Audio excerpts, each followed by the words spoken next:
5 రాష్ట్రాల శాసనసభ ఎన్నికల ఫలితాలు, మరీ ముఖ్యంగా తమిళనాడు, బెంగాల్ ఫలితాలు తెలుగు రాష్ట్రాలపైన ఎలాంటి ప్రభావం చూపిస్తాయి? తెలుగు రాష్ట్రాల్లో ఉన్న రాజకీయ పక్షాలు, నాయకులు ఎలా స్పందించారన్న విషయం కనుక మనం చూస్తే, ముఖ్యంగా నటుడుగా సాధించిన విజయం నట రాజకీయాలకు పేరు పొందినటువంటి తెలుగు రాష్ట్రాల మీద కూడా చాలా ప్రభావం చూపిస్తుంది. ముఖ్యంగా ఎన్టీఆర్, ఆ తర్వాత చిరంజీవి, ఆ తర్వాత పవన్ కళ్యాణ్, కృష్ణరాజు లాంటి వాళ్ళు, సరే వీళ్ళందరూ కూడా రాజకీయాల్లో పాత్ర వహించిన వాళ్ళే.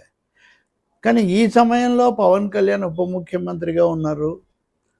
కూటమిలో భాగస్వామిగా 21 స్థానాలతో. అంతకుముందు చిరంజీవి కూడా 18 స్థానాలు సంపాదించి తర్వాత కాంగ్రెస్లో కలిశారు. ఇప్పుడు విజయ్ పర్ఫార్మెన్స్ను వీళ్ళతో పోల్చడం జరుగుతుంది, ముఖ్యంగా పవన్ కళ్యాణ్తో. పవన్ కళ్యాణ్ ఒంటరిగా నిలబడి ఉంటే, తెలుగుదేశంతో ఇంతగా కలవకుండా ఉంటే చాలా బాగా విజయ్లాగా వచ్చేవాళ్ళు అనే వ్యాఖ్యలు, ఒత్తిడి పెరిగేటటువంటి అవకాశం చాలా ఉంది. ఇప్పటికే ఆ విధమైన కొంతమంది ఆకాంక్షలు, కొంతమంది ఏమో ట్రోల్స్ చేయటం కూడా మనం గమనిస్తాం.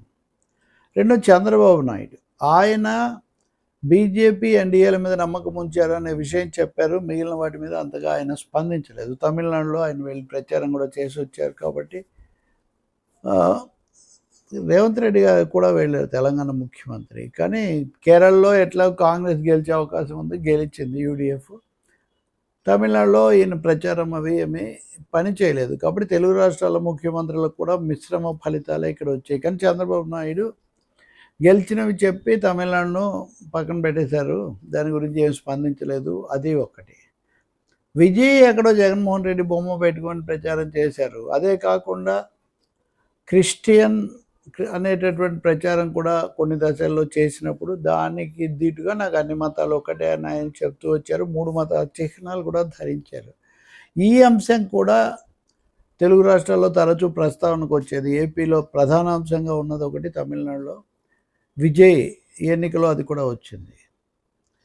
బీజేపీతో సంబంధాల విషయానికి వస్తే, బీజేపీతో తెలుగుదేశం ప్రత్యక్షంగా సంబంధాలు ఉంటే, జగన్మోహన్ రెడ్డి, వైసీపీ పరోక్షంగా ఉన్నాయి. సరే, రేవంత్ రెడ్డి ప్రతికూలంగా ఎదుర్కొంటారు కాంగ్రెస్ ముఖ్యమంత్రి కాబట్టి. ఇప్పుడు ఈ విజయం తర్వాత జగన్మోహన్ రెడ్డి చేసిన ఒక ట్వీట్ చూస్తే, మొదటి పార్టీ పెట్టాక మొదటి ఎన్నికల్లోనే పెద్ద విజయం సాధించిన విజయ్కి అభినందనలు అని పెట్టారు. గెలిచిన బీజేపీ ముఖ్యమంత్రులకు, ఇతరులకు అందరికీ అభినందనలు అని పెట్టారు. దీదీకి, ఓడిపోయిన మమతా బెనర్జీకి నా సానుభూతి అని కూడా పెట్టారు. సానుభూతి అనే మాట మామూలు అర్థంలోనూ తీసుకోవచ్చు, ఇంకో విధంగా. మరి స్టాలిన్ కూడా ఓడిపోయారు, అలాగే పినరాయి విజయన్ కూడా ఓడిపోయారు. సానుభూతి మమతా బెనర్జీకి ఒకరికే తెలపడంలో ఆయన అంతర్యం ఏంటో తెలియదు. బీజేపీకి మద్దతు తెలుపుతూ, అంటే అభినందనలు తెలుపుతూ మమతాకి సానుభూతి ఆయన తెలియచేశారు. సో దీని మీద అసలు స్పందించకుండా ఉండటం కాకుండా చాలా జాగ్రత్తగా ఆచితూచి ఆయన స్పందించారు. కానీ బీజేపీ విజయాన్ని నేను హర్షిస్తున్నాను అన్న ఒక సంకేతం ఆయన ఈ మెసేజ్ ద్వారా ఇచ్చారు. ఇంకా చాలామంది ఇప్పుడు మాట్లాడుతుంది, పవన్ కళ్యాణ్ జన సైనికులు, మీరు ఇలాగే ఒంటరిగా వెళ్ళాల్సింది, మీరు ఎందుకు ముఖ్యమంత్రి కాకూడదు ఆయన అయితే, ఇటువంటివన్నీ బైనరీ నెరేటివ్, ఏడీఎంకే డిఎంకే అన్న వాటి మధ్యలోనే ఉంటుందన్నదాన్ని విజయ్ బ్రేక్ చేశారు. వైసీపీ, టీడీపీల మధ్యలోనే ఉంటుంది అన్నదాన్ని పవన్ కళ్యాణ్ బ్రేక్ చేయగలిగారా? గతంలో ఒకసారి ప్రయత్నించారు, మొదటిసారి దెబ్బతిన్నారు.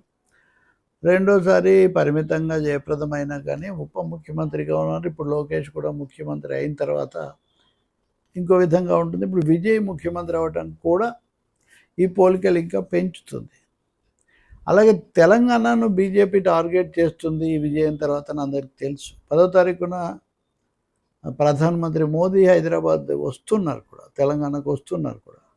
కాబట్టి బీజేపీ అప్పుడే తన నెక్స్ట్ టార్గెట్ ఫిక్స్ చేసుకుంది తెలంగాణను అని. మరి అటువంటిప్పుడు కాంగ్రెస్ మిగిలిన చోట్ల పెద్దగా, అస్సాం లాంటి చోట కూడా ఫలితాలు సాధించలేకపోయినాక, కేరళ తప్ప ఎక్కడ, కేరళలో కూడా వాళ్ళు ఎదుర్కొంది ఎల్డీఎఫ్ను, బీజేపీని కాదు కదా ప్రధానంగా.